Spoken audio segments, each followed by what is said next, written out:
কথায় আছে, বিশ্বাসে বস্তু মেলে তর্কে বহুদূর।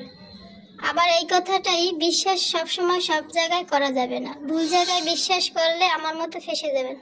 হ্যালো এভরিওয়ান, আসসালামু আলাইকুম। আজকে আমি একটা ঘটনা আপনাদের সাথে শেয়ার করতে চাই, যেন আমার মতো কেউ আর এমন দুশ্চিন্তায় না পড়েন।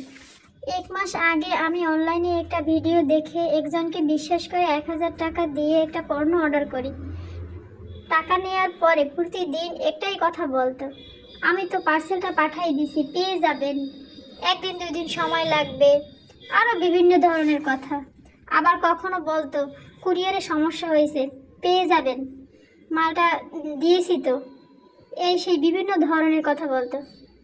তার এমন কথা শুনে আমি বুঝে গেছি যে আমি প্রতারণার শিকার। যেভাবে হোক টাকাটা চাইতে হবে।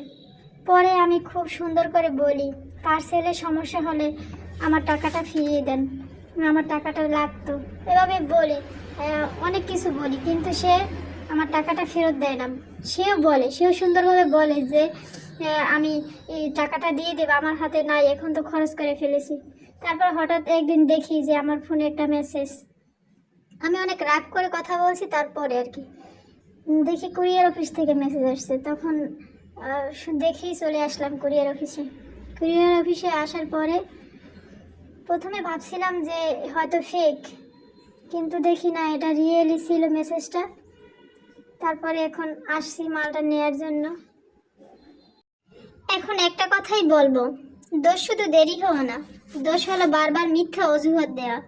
হয়তো আমি কঠিনভাবে বলাতেই সে বাধ্য হয়ে আমাকে পার্সেলটা পাঠাইছে। অনলাইনে কেনাকাটা করার সময় কেউ টাকা দেওয়ার আগে ভালোভাবে যাচাই বাছাই করবেন, পেজ সত্য কিনা, তারপরে ইউটিউবের চ্যানেল সত্য কিনা, সব কিছু যাচাই বাছাই করে দেখে বুঝে শুনে তারপরে টাকা পাঠাবেন। আর মিথ্যা অজুহাত দিলে শক্তভাবে নিজের হক দাবি করবেন, ভয় পাবেন না, কারণ আপনার টাকা আপনার অধিকার। আমি এই ভিডিওটি করছি কারো বদনাম করার জন্য নয়, বরং আপনাদের সচেতন করার জন্য। আমার পণ্য আমি পেয়েছি আলহামদুলিল্লাহ, কিন্তু আমি চাই আপনারা কেউ যেন এমন দুশ্চিন্তায় না পড়েন। অন্যায়ের বিরুদ্ধে কথা বলুন, নিজের হক আদায় করুন, অনলাইনে সতর্ক থাকুন। আজ এই পর্যন্তই। সবাই ভালো থাকেন, সুস্থ থাকেন, আমার জন্য দোয়া করবেন।